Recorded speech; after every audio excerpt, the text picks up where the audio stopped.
Hočem reči, eno tako toliko nedolžno, toliko lepo obdobje, ko te je nosila sam ta želja po odru in sam ti pogovori in to so bila taka sanjarjenja. Zdaj, če se včasih spomnim tega, to je res nekaj najverjetnega in vsi ti lepi dogodki, ki seveda šele, ne vem, čez nekaj let dobijo neko, ne, da je bilo to, ampak takrat se nisi zavedal. Ne, vse je bilo normalno, jaz sem šele bila 1 leto v teatru, izkušenj nisem imela nobenih, lahko si predstavljam, mislim, da res ni mogel biti nihče srečen, da bom, ne vem, igrala glavno vlogo toliko zahtevno, ne, v njegovi pač predstavi, no, ampak res se je vse dobro končalo in potem, ko smo gostovali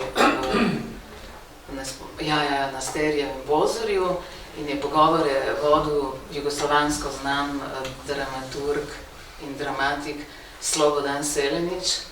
No, to me ni toliko zanimalo, ne, najprej sem opazila, da je zelo lušen, ne, to je bilo tisto, kar je bilo bolj važno in se spomnim, pridemo spet na pogovor in on meni reče, je li vam težko? Ker je pač bila res fizično nenaporna predstava in jaz kot nekdo, ki nima pojma in sem bila toliko čarana, da mi nekaj sprašuje, sem rekla ne. Jaz ste vi kada završili neko baletsko školo?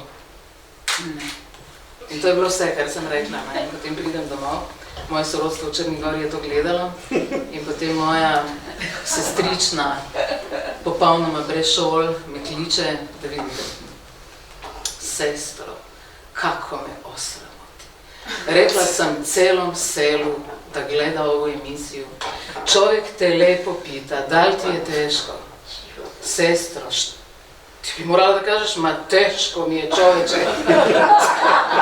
Zar ne vidiš, da mi je težko, ali ja to mogu? Ona je imela odgovor, ne? Pa te lepo pita, jesi li završila neku školu, pa jesi li se ti 16 godina školovala in nisi. Rekla, pomjesto da pričaš pola sata, cijela Jugoslavija da te sluša. Ti 2 puta ne, pa šta je to? Res je bilo grozno, mislim, vsi so pač bili v pričakovanju, tudi jaz prva, ne, mojega popolnega propada, ne, ampak sem mislila pa dobro, to se bo hitro pozabilo, vem, da sem seveda mislila, to se bo hitro pozabilo. To bojo pač rekli, se bila je pa pridna, naučila se je tekst, ne, ker sem pa kar naprej drilala ta tekst, ne, kar naprej. In vem, da sem hotela, da mi vse priznajo to, da sem se pa ta težki tekst tako dobro naučila in potem, ker je Edvard, ker je bilo to pod odrom, je prižigal neke blazne halogenke in te je to tako zaslepilo, da jaz nisem vedela, kje sem. In jaz recimo doma v kuhinji bi znala vse, pridem tja, on prižge reflektor, jaz ne vem, kje sem, ne da bi sploh začela kaj igrati in tudi disaster čisti, ne. In vem, da sem potem vadila doma, sem stopila na en majhen stol in sem, ker je v kuhinji bila ona žarnica brez lustra in sem tako gledala, da me je to slepilo in potem čez pač čas, ko je seveda predstava doživela ta res lep uspeh in toliko nagrad in jaz absolutno in dobesedno svoje največje razodetje, ne, da temu tako rečem, mi je rekla ena gospa iz sosednje stolnice, ki je pohodila po noči kaditi, je rekla, kaj vas lahko nekaj vprašam, pa kaj ste vi to govorili cele noči v luster?